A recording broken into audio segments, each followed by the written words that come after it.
नमस्कार दोस्तों। देखिए, एक खबर पढ़ रहे थे, एक रिपोर्ट पढ़ रहे थे। रिपोर्ट में क्या है, बड़ा ही मज़ेदार रिपोर्ट है। और रिपोर्ट में आया कि भारत का रुपया एशिया में, पूरे एशिया में सबसे तेजी से गिर रहा है। इवन कि इसमें सबसे ज़्यादा इंटरेस्टिंग बात यह है कि इस रुपया सबसे ज़्यादा तेजी से गिर तो जरूर रहा है, लेकिन उसमें भी ज़्यादा शॉकिंग वाला खबर यह है कि पाकिस्तानी रुपया मजबूत हो गया है। तो ये थोड़ा सा इसे मज़ेदार है, इसको थोड़ा सा हम लोग समझेंगे कि ऐसा क्यों हुआ है। तो ये रिपोर्ट में पूरा का पूरा दिया हुआ है। एशिया के 14 बड़े देशों में रुपए की हालत सबसे ज़्यादा खराब है, बेहद खराब है। अब रुपया खराब होगा तो जाहिर सी बात हम लोग का इकोनॉमिक खराब हो जाएगा, है ना। महंगाई वगैरह सब बढ़ जाता है, ये तो आपको पता ही है। तो देखिए, अभी जो स्थिति चल रहा है वो मैं आपको यहाँ बताता हूँ। 1 जनवरी 2026 से ये जो 3 जून है आज का, वहाँ तक का इंडोनेशिया का जो रुपया है वो -7.8% गिरा है। साउथ कोरिया का 6.4% माइनस हुआ है। साउथ और फिलीपींस का माइनस भारत का 6.4% गिरा है, यानी कि 6.5% रुपया 1 जनवरी से अभी तक कमजोर हो गया है। साउथ कोरिया का 5.9, फिलीपींस का 4.8 माइनस में, थाईलैंड का -3.9, जापान में -1.7, बांग्लादेश का जो रुपया है -1.6% गिरा है, कमजोर हुआ है। हांगकांग -0.6, ताइवान -0.5, वियतनाम जैसा कंट्री -0.2, यानी वो भी हमसे आगे है, बहुत बढ़िया। पाकिस्तान अब ग्रीन में आ गया है, हरा में हो गया है। 1 जनवरी 2026 से लेकर अभी 3 जून 2026 में पाकिस्तान में 0.5% मजबूत हुआ है, यानी।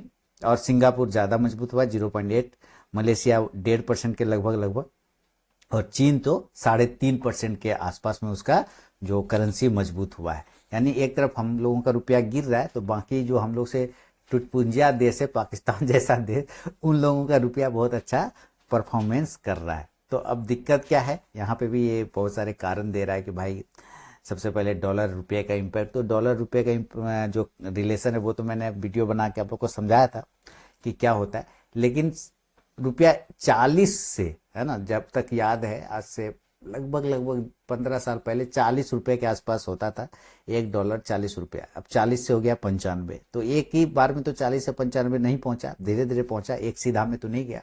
इसका बहुत सारा अपना अपना रीजन है। थोड़ा सा रीजन क्या है ये थोड़ा समझते हैं। तो सबसे पहला है इम्पोर्ट। हम लोग ना बेचते कम है, खरीदते ज्यादा है, सबसे बड़ा है ये। हम लोग ज़्यादातर सब चीज़ इम्पोर्ट ही करते हैं। इवन कि अभी जो हम गए थे यहाँ दार्जिलिंग, वहाँ एक टोपी खरीदे तो उसमें भी मेड इन चाइना लिखा हुआ था। तो बताइए हम लोग कर क्या रहे हैं, हम लोग तो इम्पोर्ट ही कर रहे हैं ना, एक्सपोर्ट तो कर ही नहीं रहे। तो क्या इंडिया क्या करता है, बड़ी मात्रा में ज़्यादातर वो इम्पोर्ट करता है।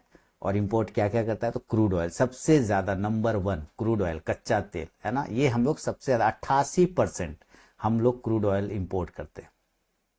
उसके बाद सोना, मतलब यहाँ कहता है कि पूरे दुनिया का कर्जा उतर सकता है अगर भारत के मंदिरों से खाली सोना निकाल लिया जाए। जितना भारत के मंदिरों में सोना है तो पूरा दुनिया का कर्जा कई बार माफ हो जाएगा, इतना सोना है यहाँ। तो सबसे ज़्यादा गोल्ड भी इंपोर्ट करते हैं क्रूड ऑयल के बाद। उसके बाद इलेक्ट्रॉनिक सामान, है ना, मोबाइल फ़ोन वगैरह ज़्यादा यूज़ करते हैं, लैपटॉप ज़्यादा यूज़ करते हैं। और सेमी कंडक्टर चिप, ये हम लोग ज़्यादा खरीदते हैं फॉरेन से। अब जब फॉरेन से कुछ खरीदते हैं तो वो लोग क्या मांगता है, वो लोग रुपया तो मांगता है नहीं, वो लोग कहता है डॉलर दो। तो जब डॉलर कहाँ से देंगे, जेब से निकाल के नहीं ना। सरकार फिर अपने रिजर्व जो रखी है, अपने तिजोरी में जो रखी है डॉलर, उसको निकाल के देती है कि भैया ठीक है। तो जब हमारे यहाँ से डॉलर निकल जाएगा तो हमारा रुपया कमजोर हो जाता है। तो जब डॉलर का मांग बढ़ गया, जाहिर सी बात है, जिसका मांग बढ़ेगा, डिमांड बढ़ेगा, उसका भाव बढ़ेगा, तो डॉलर महंगा हो जाता है। और रुपया क्या होता है, रुपया को कोई पूछता है, कहता है मोदी सरकार बोल रहा है या कोई भी सरकार इंडिया वाला बोलता है, जब भी रहा है कि भैया हम रुपया में पेमेंट करें, कहता है नहीं नहीं, रुपया में पेमेंट नहीं करेंगे, नहीं लेंगे, हमको डॉलर दो। तो भाई मजबूरी में डॉलर देना पड़ता है, तो उसका भाव बढ़ जाता है हर बार, है ना। यही स्थिति है। अब डॉलर किसका है, तो अमेरिका का है। और रुपया किसका है, तो इंडिया का मान लेते हैं। तो अमेरिका और भारत के महंगाई में भी अगर अंतर हो गया, इन्फ्लेशन में भी अंतर हो गया, तो आप समझिए इम्पैक्ट बढ़ जाता है। अगर भारत में इन केस महंगाई अमेरिका से ज़्यादा रहा तो इंडिया में सारा सामान महंगा हो जाएगा। तो अब रुपया में हम कोई 100 रुपया में 4 सामान खरीदते थे, अब महंगा हो गया तो 100 रुपया में क्या सामान खरीदेंगे, 2 सामान खरीदेंगे, 2.5 सामान खरीदेंगे, 3 सामान खरीदेंगे। तो हमारे रुपया का पावर घट गया। तो जब पावर घट, अभी जैसे मैं एक सॉफ्टवेयर यूज करता हूँ, मान लीजिए रिकॉर्डिंग का कोई सॉफ्टवेयर है, उसको मैं पेमेंट करता हूँ डॉलर में। वो तो मुझसे $50 ही ले रहा है, लेकिन मेरा 50, जब मैं उसको ₹50 था डॉलर, $1 का भाव, तो उस हिसाब से मैं उसको 2500 पे करता था। मेरा तो 2500 निकल के गया, मान लीजिए $50 गया तो। लेकिन अब जब मैं उसको $50 पे करता हूं तो मेरा कितना चला जाता है, सीधे ₹5000, यानी डबल हो गया। तो मेरा डॉलर तो वो उतना ही ले रहा है, $50 ही, उसका तो फिक्स है मान लीजिए, लेकिन मेरा तो 2500 की जगह 5000 निकल गया ना, क्योंकि रुपया का कमजोरी बढ़ गया, रुपया कमजोर हो गया, डॉलर के मुकाबले 40 से सीधे सीधे 95-100 के आसपास में आ गया। दूसरा, हमारे यहाँ तो पिताजी हैं, FIs है ना, वो तो डायरेक्ट पिताजी हैं। वो अपना जब स्टॉक मार्केट में पैसा लगाते हैं तो वो पैसा जब वो बेचते हैं, शेयर खरीदे, पैसा लगाया, पैसा बढ़ गया, उनका शेयर बढ़ गया, तो वो पैसा बेचेंगे तो वो उनको रुपया मिलेगा, लेकिन वो रुपया लेके तो अपना देश में जाता नहीं है, वो उस रुपया को बेच देता है, बेच के उसके मुकाबले में डॉलर खरीद लेता है। फिर से वो रुपया बेचा और डॉलर खरीदा। तो भाई जब जिस चीज को बेचा जाएगा उसका वैल्यू कम हो जाएगा, जिस चीज को खरीदा जाएगा उसका वैल्यू बढ़ जाएगा। तो वो रुपया बेच के डॉलर खरीद लिया, तो वहां डॉलर लेके अपने देश चला गया, तो फिर से डॉलर का मांग बढ़ गया, तो डॉलर मजबूत, रुपया कमजोर। ये भी परेशानी है हमारे यहाँ, तो ये भी दिक्कत है, क्योंकि भारत का जो मार्केट है वो एक्चुअली डिपेंडेबल है दूसरे के ऊपर, अपने ऊपर तो है नहीं, है ना, कि हम अपने दम पे चला लेंगे। यहाँ तो जब तक वो लोग पैसा लगाएगा नहीं तब तक तो चलेगा नहीं, ये तो दिक्कत है।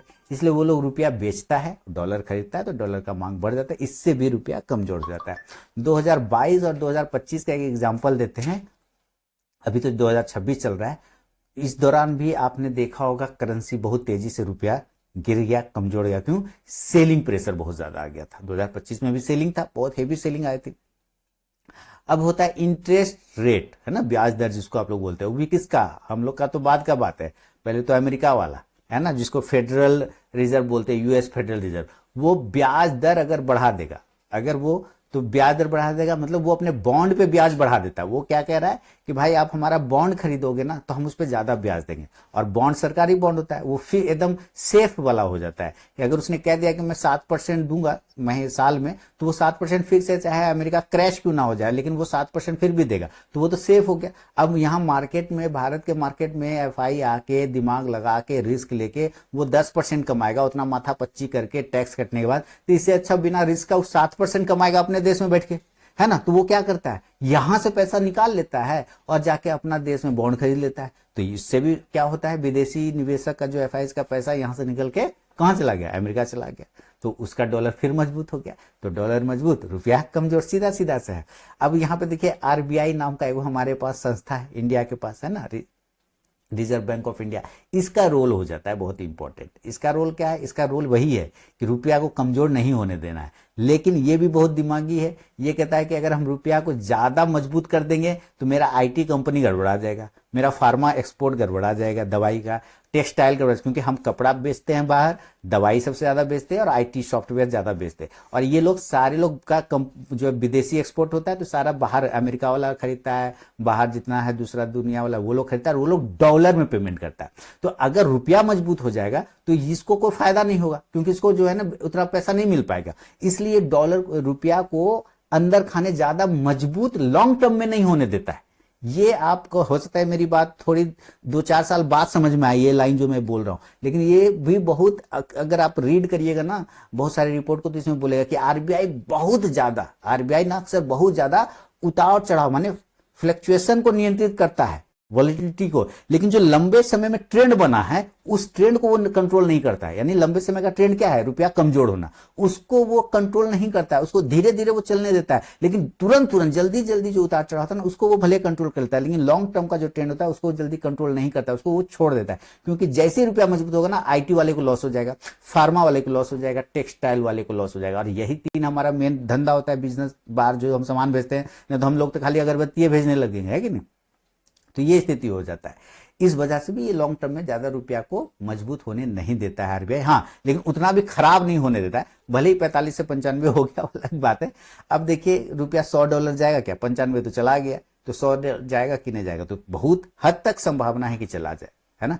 5% और बचा है, 5% खाने में क्या तुरंत से खा जाएगा, उसमें कोई दिक्कत वाली बात नहीं। लेकिन समस्या ये है कि भाई ₹100 हम लोग के लिए उतना इंपॉर्टेंट नहीं। इंपॉर्टेंट है कि अगर GDP बढ़ रहा है तेजी से तो टेंशन नहीं है, एक्सपोर्ट बढ़ रहा है अगर तेजी से तो टेंशन नहीं है, हाँ, अगर इंपोर्ट बढ़ गया ज्यादा तो टेंशन है, ये दिक्कत है। एफआईज आ रहे हैं या नहीं आ रहे, ये बड़ा इंपॉर्टेंट है। इसलिए 100 रुपया हो जाए कि वो 105 रुपये हो जाए, लेकिन अगर ये एक्सपोर्ट घट जाएगा, ठीक है, इंपोर्ट बढ़ जाएगा तो खराब है, एफआईज चले जाएंगे तो खराब है, इन्फ्लेशन अगर नियंत्रण में नहीं रहेगा तो खराब है।